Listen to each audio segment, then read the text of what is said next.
Shalom, senang sekali bisa kembali melayani Anda. So good to be home. Senang banget bisa pulang. Hari ini saya akan khotbah tentang dapur kehidupan.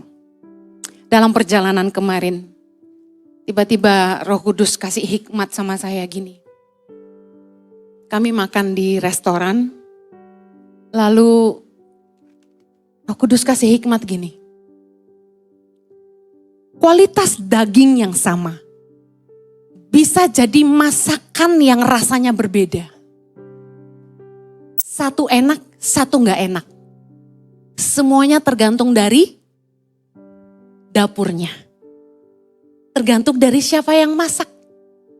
Kualitas daging yang sama bisa jadi rasa yang enak dan gak enak. Tergantung siapa yang masak. Orang Farisi, orang Saduki, para imam dan ahli Taurat, mereka membaca Taurat yang sama dengan yang Yesus baca. Tetapi mari melihat bagaimana Taurat yang mereka baca melahirkan respon kehidupan yang berbeda. Buah kehidupan orang Farisi, orang Saduki, para imam dan ahli Taurat penuh penghakiman, penghukuman, tidak ada kasih. Sementara Kristus, Yesus membaca Taurat yang sama, tetapi yang lahir dari hatinya, kebajikan, kemurahan, dan pengampunan. Yang mengerti katakan amin. Orang Kristen dengar khotbah yang sama, baca Alkitab yang sama, tapi respon hatinya bisa beda. Saya kalau upload khotbah di Instagram, yang komen 10% gak baik, 90% baik. Meskipun gak sempat, saya selalu ambil waktu untuk sekedar love semua komen. Yang ngomong jorok saya delete. Yang ngomongnya gak membangun, saya restricted atau saya blok. Tergantung bagaimana dia ngomongnya. Kalau jorok sekali saya blok langsung.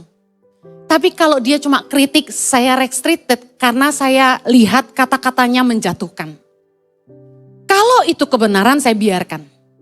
Nah, kita bisa lihat orang meresponi firman itu tergantung dari apa? Mari kita lihat firman Tuhan. Dalam Yohanes 8 ayat 3-11 kita ingat cerita tentang perempuan yang kedapatan berbuat zina. Ingat kisah itu? Mari kita lihat respon orang Farisi. Yohanes 8 ayat 3. Maka ahli-ahli Taurat dan orang-orang Farisi membawa kepadanya seorang perempuan yang kedapatan berbuat zina. Mereka menempatkan perempuan itu di tengah-tengah lalu berkata kepada Yesus, Rabi, perempuan ini tertangkap basah ketika ia sedang berbuat zina. Musa dalam hukum Taurat memerintahkan kita untuk melempari perempuan-perempuan yang demikian. Apakah pendapatmu tentang hal itu? Menarik. Mari kita lihat respon Yesus. Yohanes 8 ayat 7. Dan ketika mereka terus-menerus bertanya kepadanya, ia pun bangkit berdiri lalu berkata kepada mereka, barang siapa di antara kamu tidak berdosa, hendaklah ia yang pertama melemparkan batu kepada perempuan itu. Ayat 10. Lalu Yesus bangkit berdiri dan berkata kepadanya, hai perempuan, di manakah mereka? Tidak adakah seorang yang menghukum engkau? Ayat 11. Jawabnya, tidak ada Tuhan. Lalu kata Yesus, baca sama-sama. Aku pun tidak menghukum engkau. Pergilah dan jangan berbuat dosa lagi mulai dari sekarang. Lihat respon orang Farisi dan respon Yesus. Bertolak belakang kah? Baca Tauratnya sama kah? Apakah Yesus tidak tahu isi hukum Taurat tentang perempuan yang kedapatan berbuat zina diperlakukan seperti apa? Pasti tahu. Yesus disebut Rabi. Orang Yahudi memanggil seseorang Rabi. Itu artinya guru. Dan orang Yahudi hanya boleh dipanggil Rabi kalau mereka sudah sekolah Alkitab dalam tanda kutip. Sekolah Taurat. Jadi Yesus menguasai Taurat. Tapi bagaimana responnya luar biasa. Orang Farisi sekali lagi menghakimi, penuh penghukuman. Nih orang-orang yang suka kritik, munafik, karakternya tidak baik, tidak punya kasih. Yang saya yakin gini, kendati dia tahu Taurat, dia pasti baca berulang kali.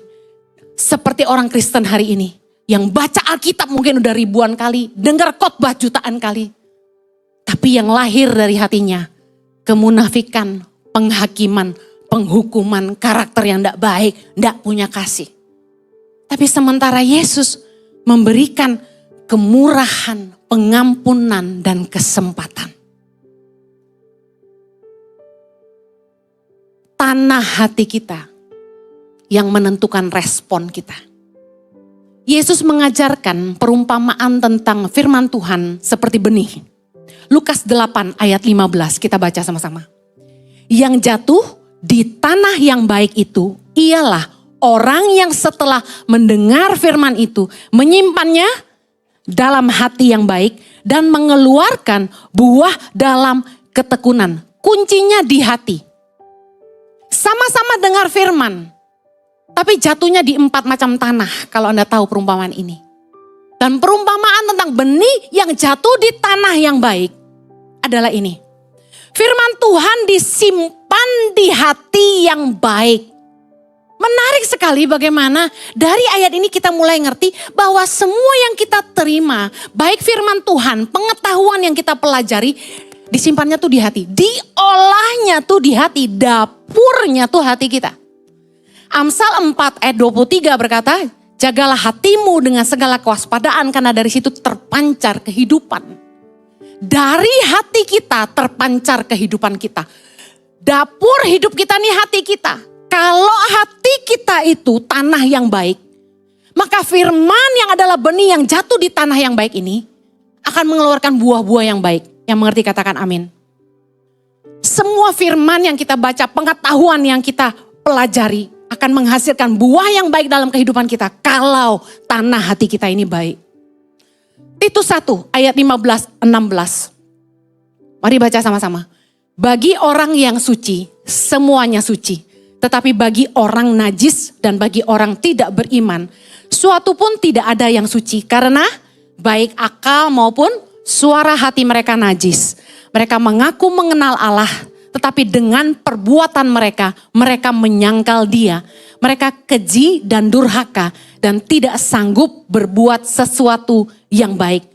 Lihat baik, tidak ada yang baik yang lahir dari akal dan suara hati yang najis. Sekali lagi, apapun yang baik, kalau jatuhnya di tanah hati yang tidak baik, keluarnya tidak baik. Akal, pikiran kita ini ibaratnya saringan. Kita kan kalau dengar apa-apa disaring dulu kan, pakai pikiran. Kalau pikiran kita ini kotor, apapun yang disaring tetap kotor. Karena saringannya kotor. Hati kita ibarat bejana. Kalau hati kita ini kotor, bejananya kotor, apapun yang dituang ke dalamnya pasti kotor. Anda mau simpan kerupuk di kaleng bekas simpan kopi? Gak mau. Kenapa? Kerupuknya jadi bau kopi. Bejana itu harus bersih, baru kita isi, betul? Kalau hati kita ini kotor, apapun yang masuk jadi kotor. Saya kasih contoh. Orang yang pahit hatinya, kata-katanya pasti nyelekit. Yang setuju katakan amin. Yang keluar pasti gak baik. Makanya orang tuh kalau yang keluar dari mulutnya tuh gak baik, sebenarnya yang luka tuh hatinya. Orang yang pikirannya kotor atau alias piktor, bukan Victor, ya pikiran kotor. Kita bicara apapun sama dia, nangkepnya jorok. Pernah punya teman-teman yang hobi nonton film porno? Atau Anda yang suka nonton film porno angkat tangan? Lagi ngobrol apapun, jadinya kotor. Saya kasih contoh. Saya nih gak sempat keluar, jadi kalau saya mijit, gunting rambut, atau pedicure karena kaki saya kering, sebulan sekali harus dikikis, kalau enggak pecah-pecah. Nah, satu kali saya lagi di rumah, dilayani oleh salah satu dari orang inilah ya, saya enggak sebut ya, karena takutnya dia nonton khotbah saya. Nah, datanglah staf saya, Rio.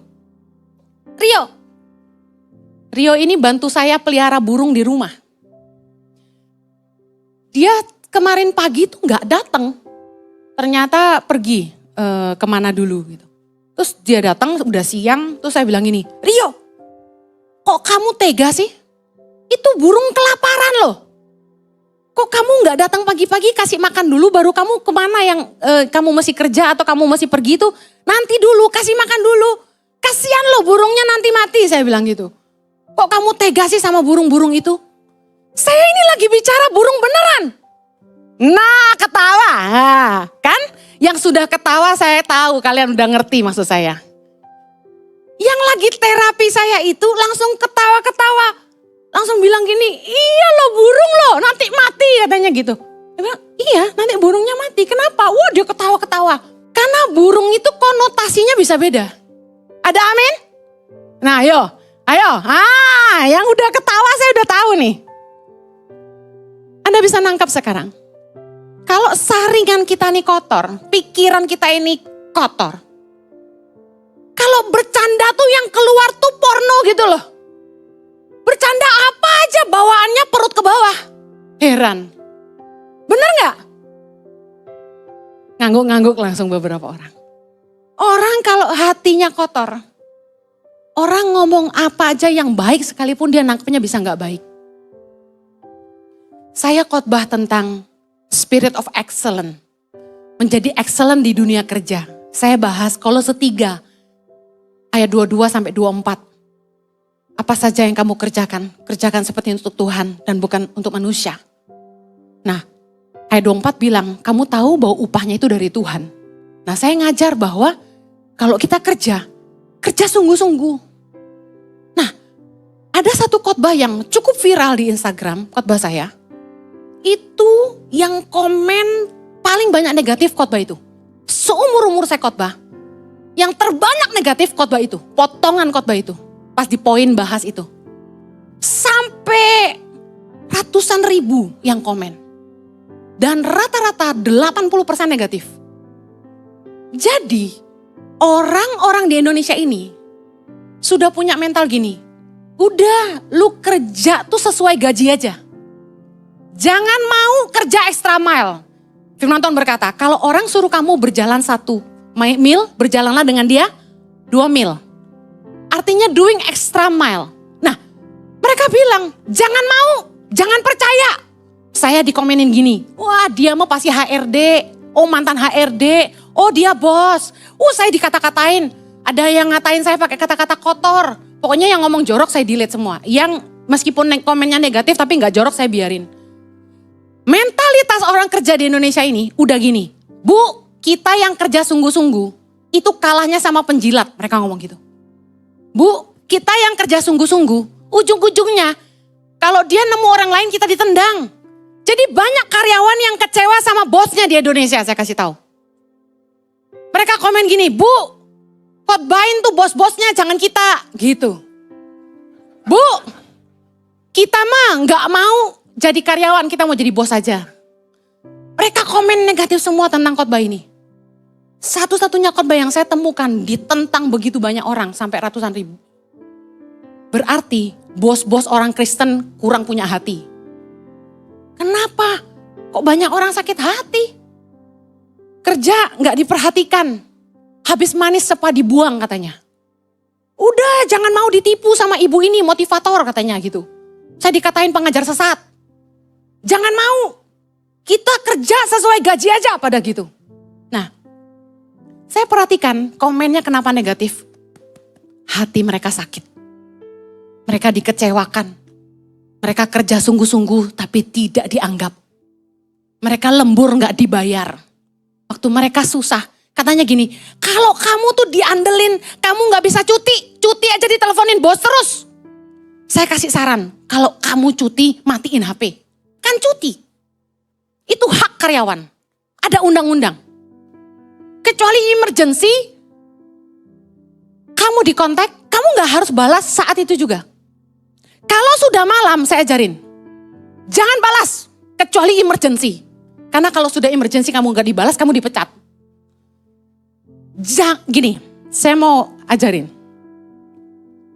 Cara orang memperlakukan kamu adalah seizin kamu. Cara orang memperlakukan kamu adalah seizin kamu. Kalau kamu balas WA orang tengah malam, artinya kamu mengizinkan orang WA kamu malam-malam. Bisa paham? Kalau kamu tidak izinkan orang perlakukan kamu seperti itu, balasnya besok pagi. Bosmu gak bisa marah, kenapa jam 12 gak balas WA? Aturan dari mana harus balas jam 12 malam? Kecuali kamu satpam. Kamu harusnya jaga malam. Bos harus punya hati. Makanya banyak pasukan sakit hati. Jangan perlakukan karyawanmu seenak udelmu dewe. Firman Tuhan berkata, Matius 7 ayat 12. Lakukan kepada orang sebagaimana kamu ingin diperlakukan. Perbuat kepada orang lain sebagaimana kamu ingin orang perbuat kepada kamu. Itulah kasih. Jangan suruh orang kerja setengah mati. Kamu sendiri mau libur, kamu sendiri mau tidur. Jangan neken orang sampai kayak gitu. Punya kasih. Orang Farisi, orang Saduki, para imam dan ahli Taurat. Membaca Taurat yang sama Yesus. Tapi punya karakter yang berbeda. Buah kehidupan yang berbeda. Karena hatinya jahat. Karena mereka hidup dari kemunafikan.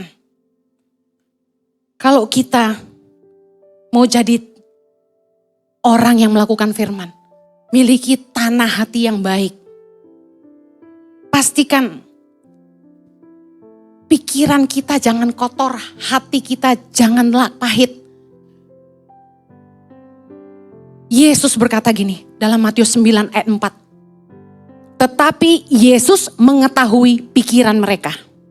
Lalu berkata, mengapa kamu memikirkan hal-hal yang jahat di dalam hatimu? Coba baca ayat ini baik-baik. Mengapa kamu memikirkan hal-hal yang jahat di dalam hatimu? Saya mau tanya, memikirkan itu di kepala atau di hati? Yesus bilang di hati. Maksudnya apa? Perenungan di batin. Dalam hati kita merencanakan yang jahat sama orang. Hati-hati dengan perenungan hatimu. Jangan suka merencanakan yang jahat sama orang. Kalau sampai kita ini punya niat jahat, cepat-cepat singkirkan. Gak boleh, stop, jangan diteruskan. Punya perenungan selingkuh.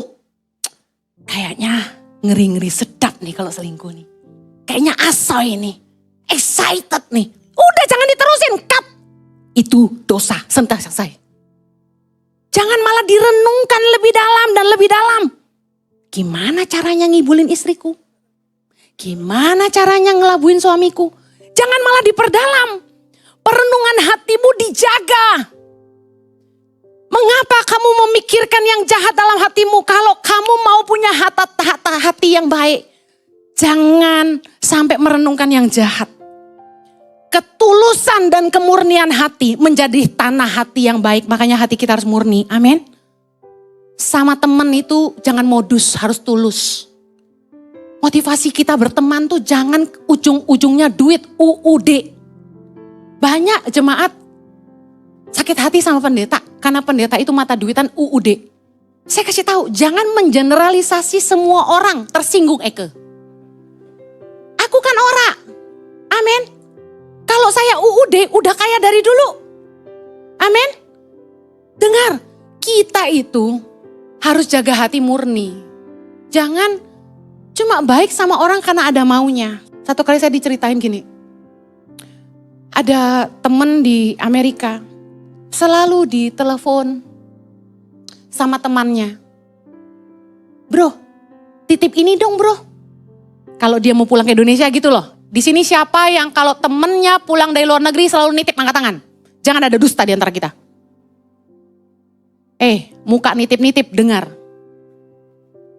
Ojo ngabot-ngaboti wong. Kalau Anda mau nitip, transfer dulu. Jangan pakai bahasa gini. Lu beliin ntar gua ganti ya. Gak ada. Itu kamus artinya gini. Beliin dong, minta dong. Kalau memang niat nitip, bayar, transfer dulu. Saya kasih tahu, orang ini cerita sama saya, Ci, nitip ke saya, beli ini 2 ya, beli itu 2 ya. Tapi giliran saya datang ke Indonesia, boro-boro dia ngajak saya makan. Tapi nitip gak pernah ganti. Hati kita lu harus tulus. Tanah hati yang baik itu adalah orang yang tulus dan murni.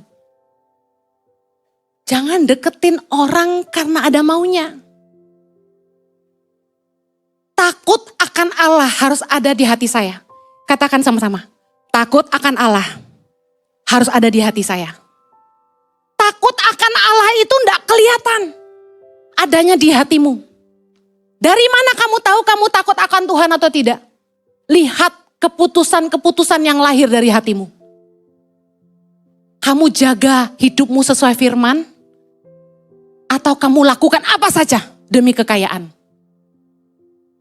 Hati kita kalau takut sama Tuhan akan lahir dalam tindakan-tindakan kita yang menghormati Tuhan.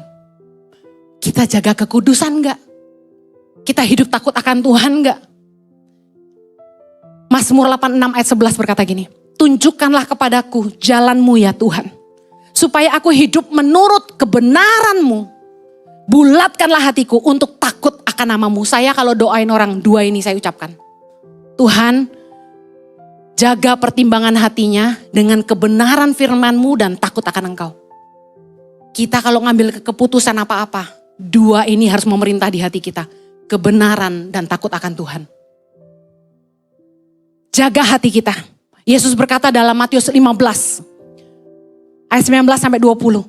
Karena dari hati timbul segala pikiran jahat, pembunuhan, perzinahan, percabulan, pencurian, sumpah palsu dan hujat. Itulah yang menajiskan orang. Yang menajiskan orang itu bukan makan gak cuci tangan kata Yesus. Yang menajiskan orang itu bukan makanan yang masuk ke mulut karena semua itu keluar ke jamban. Tapi yang menajiskan hidup orang adalah apa yang lahir dari hatinya yang jahat. Lihat apa yang lahir dari hatinya. Pikiran jahat, pembunuhan, perzinahan, percabulan, pencurian, sumpah palsu dan hujat. Jaga hati kita. Kalau hati kita baik, Yesus berkata, semua yang keluar pasti baik. Lukas 6 ayat 45. Orang yang baik mengeluarkan barang yang baik dari perbendaharaan hatinya yang baik. Orang yang jahat mengeluarkan barang yang jahat dari perbendaharaannya yang jahat. Karena yang diucapkan mulutnya meluap dari hatinya. Lihat, hidup kita ini baik atau jahat, dapurnya di mana? Hati. Mari periksa hatimu hari ini.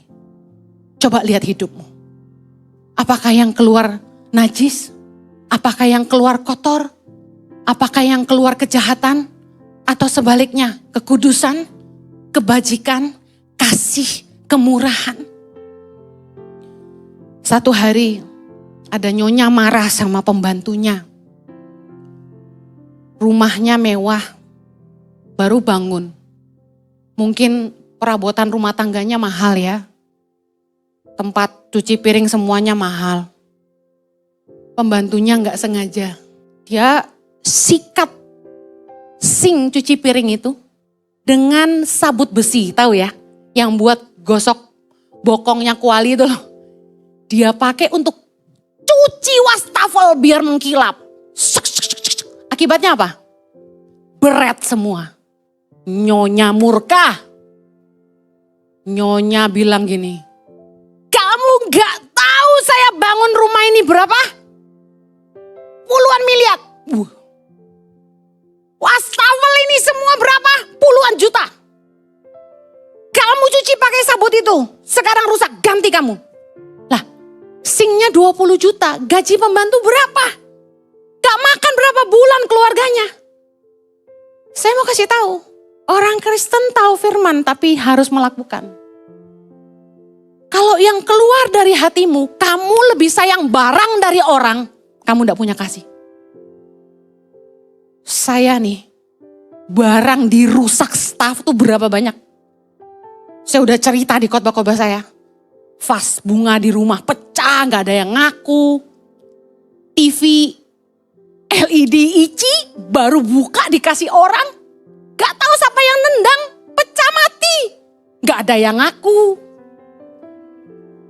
Banyak lah yang rusakin lah. Aduh pokoknya. Tapi saya enggak marah. Ya emak-emak biasa lah ngoceh-ngoceh dikit ya kan. Sopo sih yang nendang-nendang kok kurang kerjaan gitu kan. Tapi saya enggak pernah suruh orang ganti. Baju saya dicuci luntur. Berkali-kali puluhan baju udah rusak. Saya enggak pernah marah. Kalau hatimu baik, kamu enggak akan perlakukan orang enggak baik. Sesalah apapun orang sama kamu. Kalau hatimu baik, orang mungkin berbuat jahat sama kamu. Tapi kamu tidak akan balas dengan kejahatan. Orang baik cuma bisa terbukti. Hati yang baik hanya bisa terbukti ketika orang membalas kebaikanmu dengan kejahatan. Ketika orang melakukan yang tidak baik sama kamu. Firman Tuhan berkata, Yesus mengajar kita. Apakah jasamu kalau kamu mengasihi orang yang mengasihi kamu? Apakah jasamu kalau kamu baik sama orang yang berbuat baik sama kamu? Orang dunia juga bikin itu. Mari lihat hatimu. Apakah yang keluar baik? Firman Tuhan berkata, yang diucapkan mulut meluap dari hati. Coba telaah perkataan-perkataanmu. Membangun enggak? Atau menjatuhkan? Membangkitkan semangat enggak? Atau melemahkan? Menyembuhkan enggak? Atau melukai? Mari periksa. Dari situ kamu akan tahu hatimu. Mari jaga hati kita menjadi tanah hati yang baik. Supaya firman Tuhan yang kita renungkan, yang kita dengar, menghasilkan buah yang baik dalam kehidupan. Ingat, tanah hati kita yang baik, yang akan membuat firman yang kita dengar, melahirkan buah kehidupan yang baik. Hati kita adalah dapur kehidupan. Saya akhiri, bagaimana jaga hati. 5 poin secara cepat. Yang pertama, jangan keras hati. Ulangan 10 ayat 16. Sebab itu sunatlah hatimu dan janganlah lagi kamu tegar tengkuk. Orang yang hatinya lembut mudah ditanami firman Tuhan. Yakobus 1 ayat 21 kita baca sama-sama. Sebab itu buanglah segala sesuatu yang kotor dan kejahatan yang begitu banyak itu. Dan terimalah dengan lemah lembut firman yang tertanam di dalam hatimu. Yang berkuasa menyelamatkan jiwamu. Kalau hidup kita mau berubah, hati kita harus mau dibaharui oleh firman Allah. Jangan mendirikan kebenaran diri sendiri. Roma 10 ayat 3 berkata, sebab oleh karena mereka tidak mengenal kebenaran Allah dan oleh karena mereka berusaha untuk mendirikan kebenaran mereka sendiri, maka mereka tidak takluk kepada kebenaran Allah. Banyak orang Kristen sangat kritis saat mendengar khotbah. Ayat dibalas ayat, kayak kita kalau berantem gitu. Ayat dibalas filsafat. Bahkan yang lebih parah, hanya mau dengar khotbah, hanya mau menerima khotbah yang sesuai selera. 2 Timotius 4 ayat yang ketiga. Karena akan datang waktunya orang tidak dapat lagi menerima ajaran sehat. Tapi mereka akan mengumpulkan guru-guru menurut kehendaknya untuk memuaskan keinginan telinganya. Gawat. Kalau nggak suka sama khotbahnya, menyinggung perasaannya, marah sama pendetanya. Orang yang hatinya lembut, nggak keras, ditegur firman Tuhan pasti nurut. Orang yang hatinya lembut, ditegur firman pasti nurut. Tapi orang yang hatinya bebal dengar kebenaran pasti disangkal. Mari, jangan keraskan hati. Kalau mau hidup kita berubah, dengar firman, renungkan, dimengerti dan lakukan. Ulangan 30 ayat 14 berkata, tapi firman itu sangat dekat kepadamu. Yakni di dalam mulutmu dan di dalam hatimu. Untuk apa? Untuk dilakukan. Kalau baca firman itu jangan dihafalin, tapi direnungin. Renungkanlah firman itu siang dan malam supaya kamu bertindak hati-hati. Perenungan kita akan firman Tuhan artinya gini, kamu baca tuh harus paham. Kalau nggak paham, tanya pendeta, tanya mentor rohani atau Google aja. Banyak penjelasannya. Pendeta juga belajar dari Google. Saya buka bocoran. Pak Juju punya banyak pengetahuan loh kalau khotbah. Apa enggak pernah Google? Google enggak Pak? Google ya sayang. Terima kasih Om Google.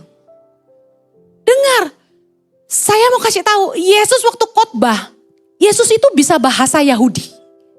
Bahasa kelas tinggi. Tapi Yesus khotbah dengan bahasa pasar, yaitu bahasa Aramik. Bahasa kelas bawah.